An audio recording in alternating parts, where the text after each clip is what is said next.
good, yo? We back, RTTV Extra. And if it's your first time in, I promise you it definitely won't be your last. So make sure you kill, murder, and smash that subscribe button. And welcome back, guys.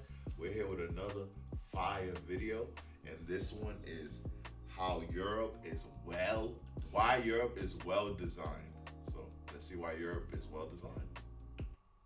This is a map of Europe's mass transit railway system across 33 countries. The yellow lines indicate the presence of a train line. 33 countries. As you can see, it's very dense. There are hardly any spaces where there isn't any coverage for railways. Now, if we compare this to a map of railroad tracks in the US, it's a different story.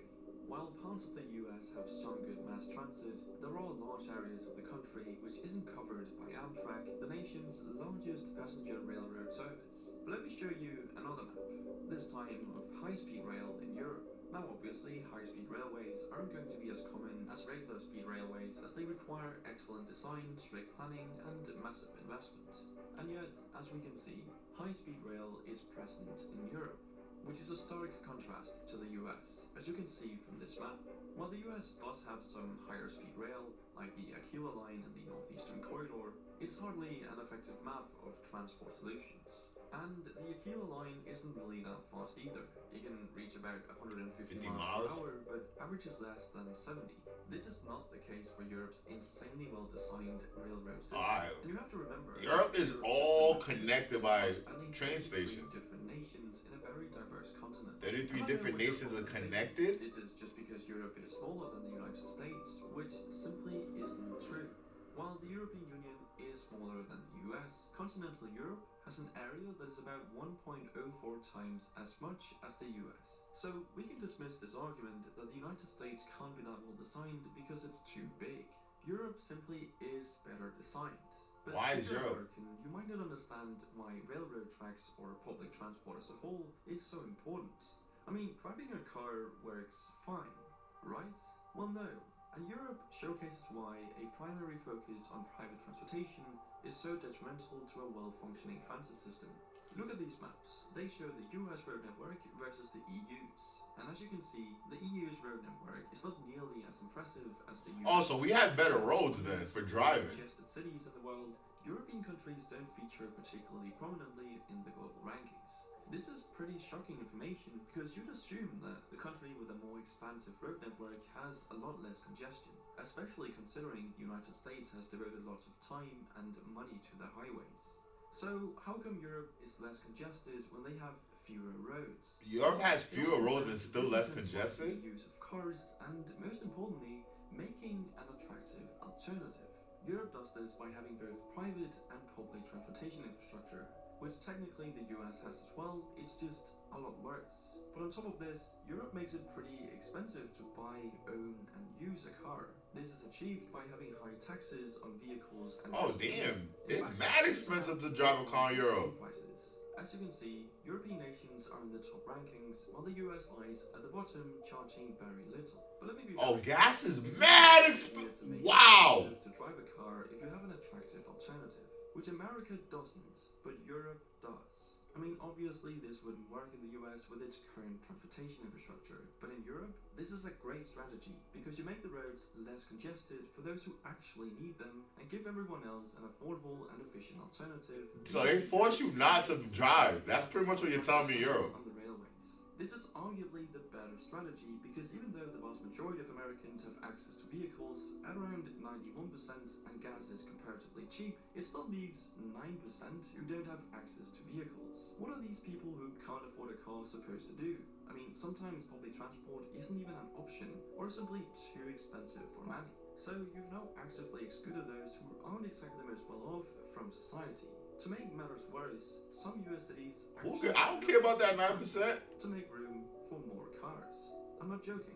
American streetcars like trams were actually removed to make way for bigger roads. Absolutely insane. Compare that to Oslo, Berlin, and Madrid, where discussions are underway to restrict or even exclude most cars from the city center. And let's not Oh forget my that when you have God. cars, you also need somewhere to park them. And this is where things start to become rather ridiculous. You see, the United States has 2 billion parking spaces. We have 2 billion parking spaces for 250 million cars? Parking spaces per vehicle.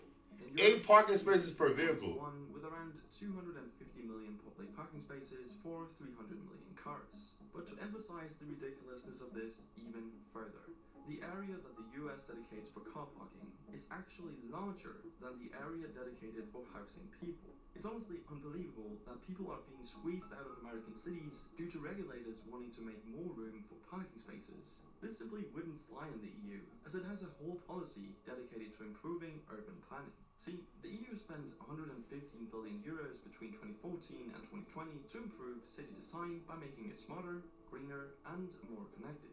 Simply meaning they allocated funds to make their cities more efficient, more connected, and better. I know, this makes me want to move to Europe. They really are. As the average resident in a typical Western US city, such as Los Angeles or Phoenix, contributes approximately 6 times more carbon to the atmosphere per capita than an average European city resident.